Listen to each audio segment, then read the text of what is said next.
With her latest single, Mixed Signals, rising star Jessica Lynn steps out of her native territory of modern country with sass and confidence aplenty into lively rock and pop with added soul like a boss. Increasingly, Jessica's reach and appeal also stretches afield to rock-loving audiences. Proof of that was seen and heard when Jessica played Ramblin' Man's Outlaw Country, her first performance at a rock festival, where her cover of AC/DC's You Shook Me All Night Long set the whole tent rocking, as did her own songs and stagecraft. And Jessica joins me now. Hello, Jessica. How are you doing? Hi, I'm great. Thanks. How are you? I'm very good. Thanks very much for asking. Now, it sounds excellent, the news that you performed AC/DC's classic rock anthem. What was it like on stage? And as I can see by your T-shirt there, you must be a fan of AC/DC, are you? This is a funny coincidence that I chose to wear this. Great. I'm a New Yorker, so I grew up constantly with rock and roll on in my house. When I was a kid, I mean, from 13 years old, I started my first band, and I was performing all over all the rock and roll nightclubs in Manhattan. So rock and roll has always been a big part of what I do and who I am. Fabulous. And are you a fan of Brian Johnson and AC/DC? I am. I love classic rock so much. I'm a big Journey fan, AC/DC. I mean, there's just such good, energetic music.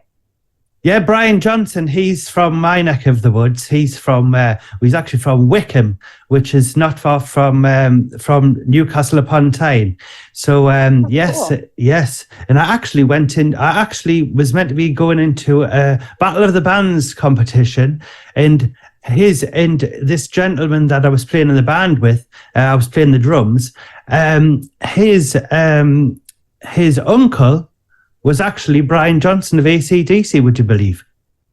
Wow, that is so cool. So it's like I nearly met him, but, you know, I was playing in the band with the really relation.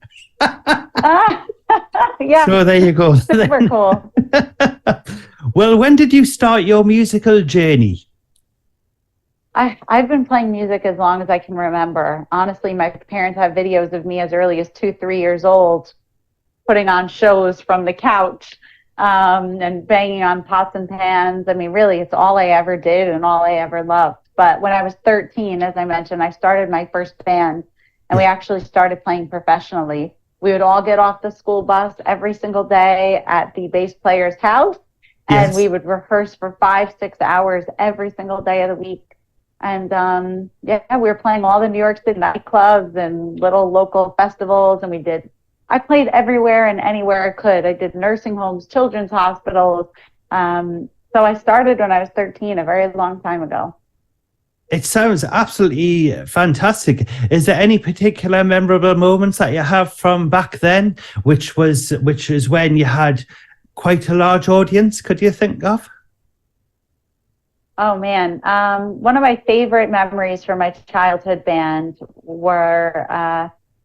we were in an international battle of the bands, actually, and it was all adults. We were the only kid band, and we were 14, 15, and 16 years old, and we made it to the finals, and we got to play one of the largest nightclubs in Manhattan. There were like 2,000 people there, and we came in third place with against all the adults. Wow! And, wow! That was really cool. But there have been so many memories. It's something I actually do is I have a scrapbook. So I have now, unfortunately, I'm so sad, but over the last few years, there've been so much press that I can't keep up anymore. But I have, from the time I was 13 till I'd say about 3 years ago, every single newspaper, magazine, article, everything in chronological order.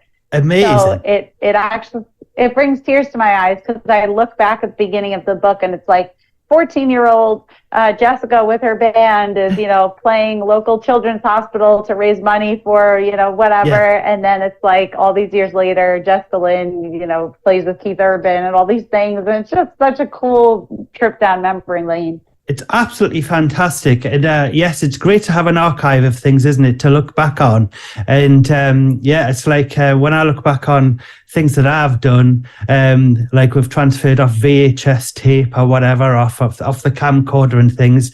You look back now and you go, my goodness, that was absolutely fantastic, absolutely Yeah. amazing. Yeah.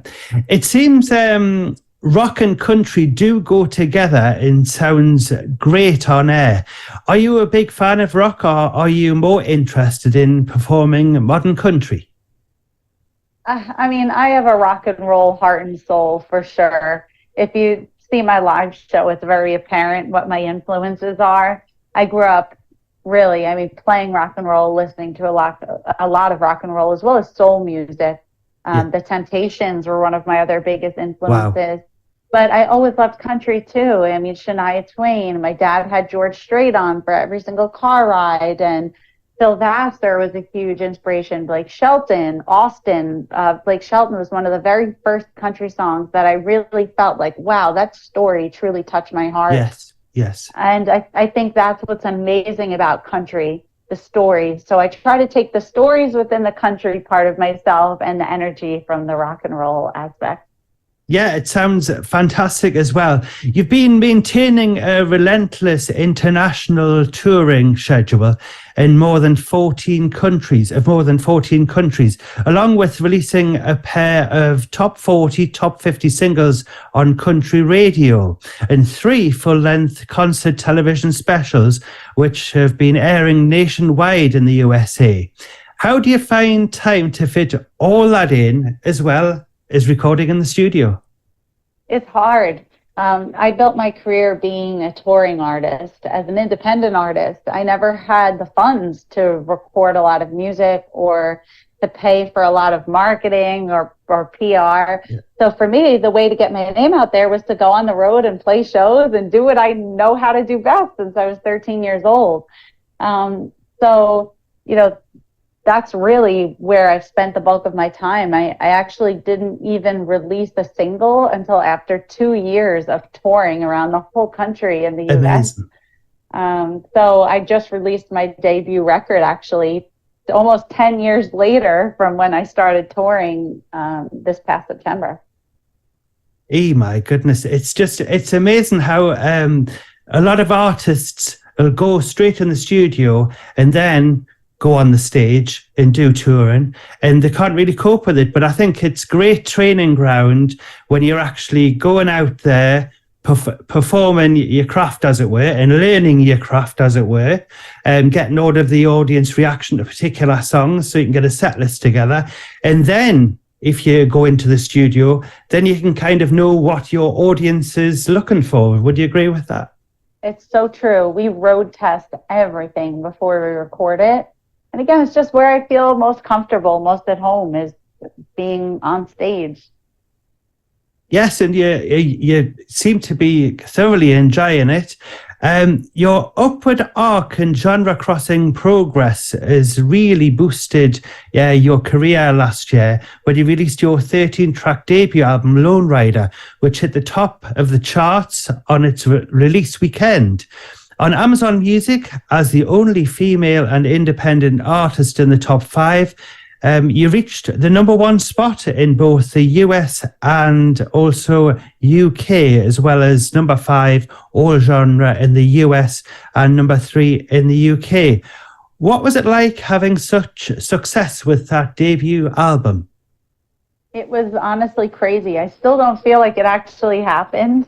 And then the record further went on to chart in the top 50 in the new country albums on Billboard. And honestly, I couldn't, after the pandemic, I was financially spent. I mean, yes. We didn't get to work for a long time or tour, and I had no money to put behind the record. And honestly, my heart was broken because I was like, I worked the last 3 years on this record and I can't even afford to pay to get it out there. No. So I was feeling really depressed leading up to release day, actually, because I just thought, whatever, I'm just going to kind of let it fall out and just see what happens. And I didn't check any of the charts on the day of release because I didn't want to be sad. Yeah. And I remember it was about 3 o'clock in the afternoon when I was like, you know what? Let me just look. It would be stupid to not look. Even if I made the top 200, Yes, yes. best, you know. So I remember looking on Amazon and seeing 3 and was like, oh my, what? I just couldn't believe it. I started sobbing. Yes. And then I like put online, everybody checking your countries, and all these people are saying, you're number 2 in England, you're here in Germany. And I was like, oh my God. Excellent. I spent the night sobbing because I just felt so grateful, you know, Yes. and so excited. And I just had zero expectation. And it was just such an amazing thing that happened. And I think it's when you've been pushing for something for so long and trying, and then to get to this kind of, you know, pinnacle of your career, and you're going, you know, oh, this has been worth it. I bet the tears were all to do with maybe, you know, I've actually made it. I can now, you know, get on with me performing, get on with me music career, and start like really enjoying it because, you know, I've made it, as it were, even though you already had made it. It was, you know, it's such a funny thing when you say that. I always think, like, what does that really mean? You know, like, what does making it really mean? There's 1,000,001 avenues in the entertainment industry. Did I make it when I, you know, made the top 25 by Polestar live streamers on the entire internet during the pandemic? Like, that was a huge accolade, something I never expected. No. Is that making it? Is getting a #1 record making it? Is selling out shows across the world making it? What is actually making it? And I think about that often, and I think if you can do what you love every single day and enjoy making music, enjoy the profession that you've chosen to go into, whatever that may be, and you've made it. You know, that's what life is about. Life isn't about one moment in life. It's about the whole journey. It is. It is. Yes, I could totally agree with that. So you were talking about earlier on there, your musical inspirations. Could you elaborate a little bit more on about maybe actually, here's a question for you, which you'll not be expecting. Have you bought a vinyl record? And if so, why? What was it about the record that you particularly enjoyed? So I'm sad to say I don't have a player, so I have not gotten a vinyl record yet. I have some that I've just like collected. Yeah. Any of your favorites there? You know what? They've all been gifted. When I'm on tour, a lot of people will gift me records, which is really sweet, of like bands they love or maybe like collectible type things. Some people even bought like vintage country magazines for me to have. Oh, so lovely. Cool. So I do have like, I call it my memory chest, and I keep all these special things from fans and things in there. But no, I have not. I wish I need to. We've been looking to move for a long time, and so once we move, I would love to get a proper player. Yes, get yourself a nice player. In the meanwhile, you can listen to Phil Wilson's Vinyl Revival, because I put the needle on the record every week. And that sound is like the best sound in the world. I absolutely love it. I love it. I'm so passionate. You know what it is? When I was younger, growing up, I think it was from the top of where my grandma used to live. Me mum took us up there to this second-hand store, and I got a record player, and I got a handful of records. I didn't know who they were, and amongst there was the Rolling Stones, the Beatles, the Kinks, everything. So that started me on my journey with the vinyl. I love that. So it's just, I just love the sound of it. And a lot of people go, what is it? You know, what's the big deal? Well, if you put the needle on the record, then you'll know what that's all about. You know, you'll get that feeling and then that sound. And it's the experience of putting the needle on the record as well, going, where's that sound coming from? Yeah, I hope to join the club very soon. Fabulous. Well, we'll look forward to you joining the club. Fantastic. You're about to go on tour. Please, could you tell us where you will be visiting? Yeah, so we are actually at the 1 month mark, 1 month and a few days of our 2 month long European and UK tour. So Right. we've done Germany, Switzerland, and the Czech Republic so far. And next Wow. we head to the UK, and then we go back to Germany, back to Poland, and then we leave for the USA tour the day we get home. So very, very hectic schedule. Very, very busy. Very, very busy indeed. Where is it that listeners can find you if they want to find out whether you're going to be visiting their city? Well, my website is jessicalynmusic.org, and on there are links to all my socials and videos and music links, and also on any social media platform, Jessica Lynn Music. If you just search that, you can find me. And I hope to see you guys at the UK. These are rescheduled tour dates for now 4 years, so I Oh can't my wait to goodness. finally come. Oh yes, yes, we'll be looking forward to seeing you. And are you releasing any of your music, by the way? Going back on the vinyl question, are you releasing any of your music on vinyl at all? I hope so. We've been looking to do that, but Lone Rider, it's 13 tracks, so it's actually too long. Yes. So we would have had to cut songs off of it, which is why we decided against it for that release. Right. But I have a bunch of new singles in the pipeline coming up, so I definitely hope to do something with that soon. Fabulous. It'll be nice to be gifted one here, and I'll put it on put the needle on the record for you. That would be awesome. Great stuff. I look forward to that then. Do you have any future projects that you could tell us about? Yeah, actually, July 14th, which is only in 2 weeks, my new single comes out. It's called Ain't Done With You Yet. I'm really excited about this one. It kind of has a 70s rock flair to it. And, Right. And then we have a bunch new singles coming out the rest of the year into the new year, and as well as a big holiday tour this year. So we're going to be very, very busy, but I'm very excited for everything. That's absolutely fantastic. Jessica, it's been a pleasure chatting to you today, and I would like to wish you good luck with the tour. And would you like to introduce your latest single? I would love that. Thanks for having me. Hi, everyone. This is Jessica Lynn, and you're listening to my new single, Mixed Signals. That's excellent. Thanks so much, Jessica. Thank you for joining me. All the best with the tour and everything. Thank you. Thank you.